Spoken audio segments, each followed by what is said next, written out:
Welcome back to our city, where I'm joined by the freeholder from the city of Elizabeth, freeholder Dan Sullivan. And freeholder, the Union County Vocational High School is offering a new course this year. What will it entail? That's a course to train health aides, Mayor. As we're all getting older, unfortunately. Hey. Well, all of us. I include you all. But it is an area that's certainly expanding. Obviously, people are living longer and they need more care. So this is a real program that's really going to provide jobs and put people to work. Like I said, home health aides. There's a growing number of people who get care at home, who need that, and the VOTEC will provide that kind of training. So I think in a tough economy, when people are really looking for jobs, these are jobs with a future, and the VOTEC providing that training, and it'll put people to work.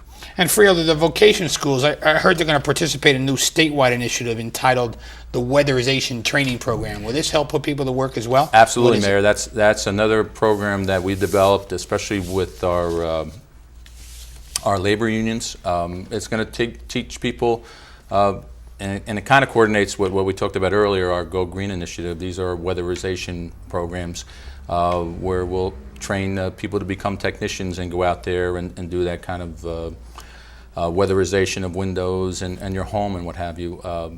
Again, putting people to work. I think that's the key thing here, and again, in tough times, to really train our young people and get them out working again. And that's what both of these initiatives are going to do. And the county's Office of Health Management responded to the past year's H1N1, or better known as swine flu influenza pandemic. You guys were busy. They were very busy, Mayor, and I got our health offices and our Office of Emergency Management really coordinated everything together. And when you look back on it, the almost near hysteria at some point over the swine flu thing and what was going to happen. These folks were on the ground. They worked a lot with all the public health officers throughout the county. They were coordinating and frankly storing shots of the swine flu itself. So they were kind of ground zero and the central point of contact to do that. They did these tabletop exercises to really, if this thing had really become what they thought, some kind of pandemic, how are they going to do that? Because all the coordination, as you know, with the hospitals and all the health service providers, if you had the number of people getting this disease and really getting sick. So they did an outstanding job of coordinating all that, making sure that all our hospitals and our doctors' offices had the right number of vaccine shots. So they did an outstanding job. And it really helps us for the future if we have something like this down the road. Stimulus funds were a big part of the county's efforts and the city's efforts, as well as the entire state in going after it. And the county was successful in not only NSP, but also other areas.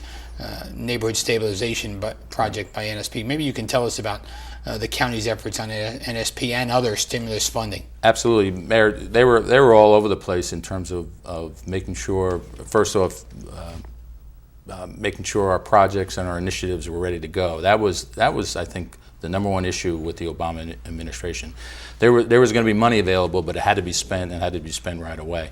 So in all those areas, as you discussed, our people were right there with our plans, whether we're talking about road projects or anything else. They made sure that we had things, as we said, shovel ready.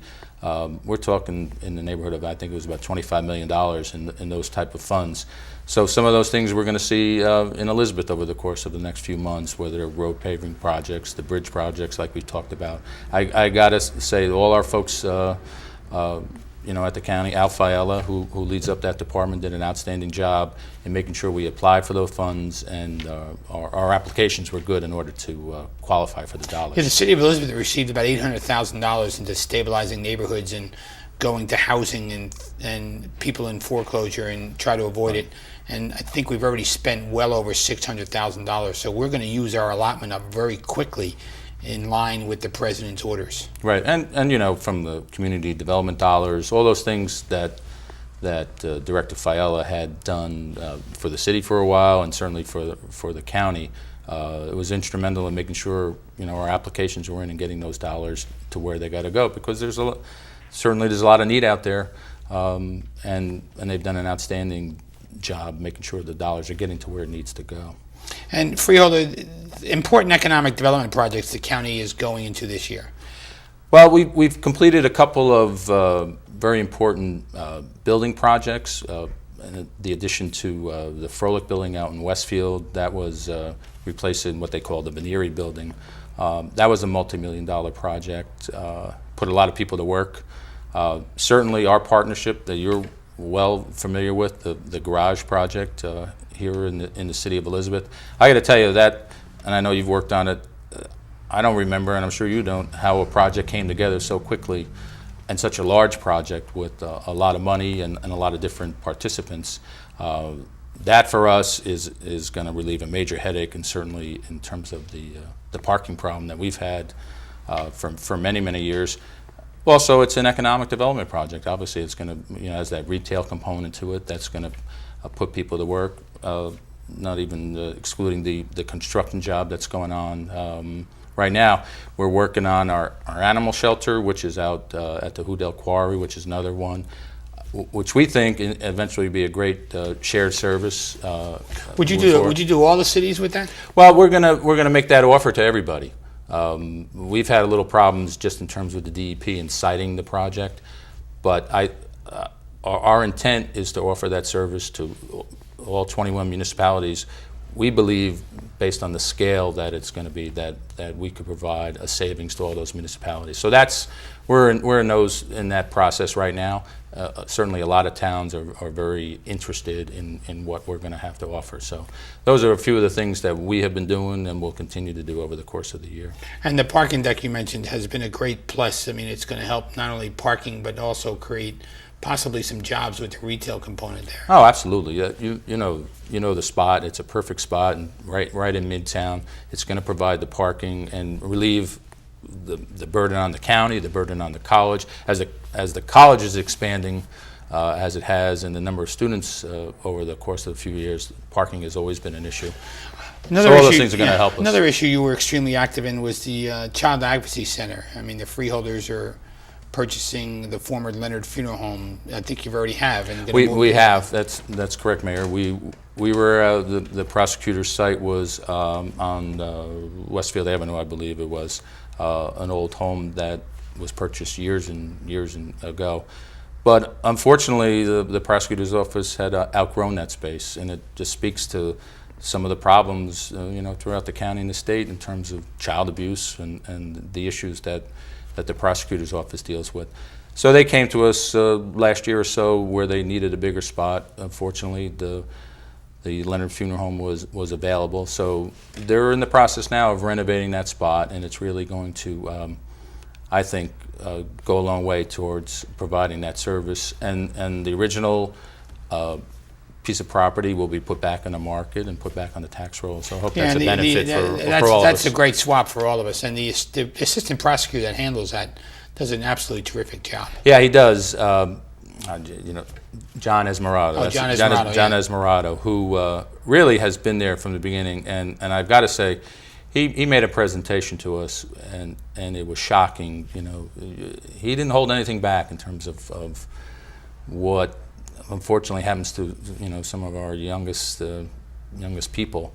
So it really touched everyone's heart, and it was certainly the right thing to do. And they needed a bigger space, so we were at that. And they also had Vic Rischel, who's I think the chairman of the Union County College Foundation. They've already raised about $500,000.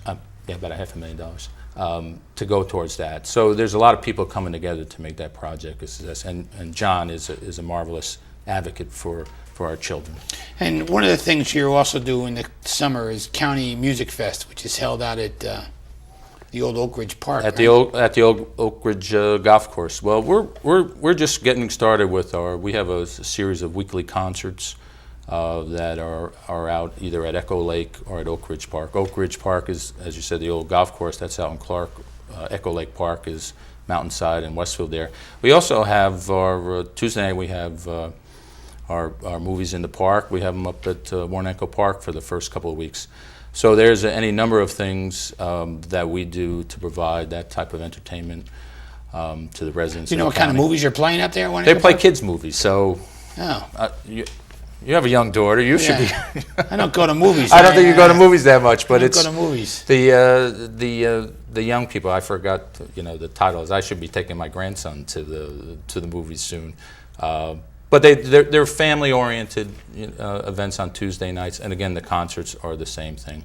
They're every Wednesday night, and that leads up to the Music Fest itself, which is in this right after Labor Day in September. So there's a lot of activity. Congratulations is in order to you and your wife Connie, as your daughter has recently been married. Yeah, last couple of weeks, my daughter got married. 2 down and 1 to go. Is that how you keep track of them? That's how we keep track. Well, my son got married 3 years ago, and my daughter this year. So we still have Daniel. But the other one, he's Daniel still at in home. college, so. No, Daniel graduated college. Oh, he did? He Okay. did graduate college. So I said he's looking for a girlfriend and a job. So. But thank you for that. She's very happy. Went to Bermuda on her honeymoon and very happy. And the wedding went very well. Thank you. Well, Freeholder, I want to thank you for taking the time to join us on the show this evening, and look forward to your partnership with the Union County Freeholder Board through the years. It has been in the past. Looking forward to that continuing in the future. Likewise, Mayor. Thank you. For Freeholder Dan Sullivan, I'm Chris Bolwage. We'll see you next week on another edition of Our City.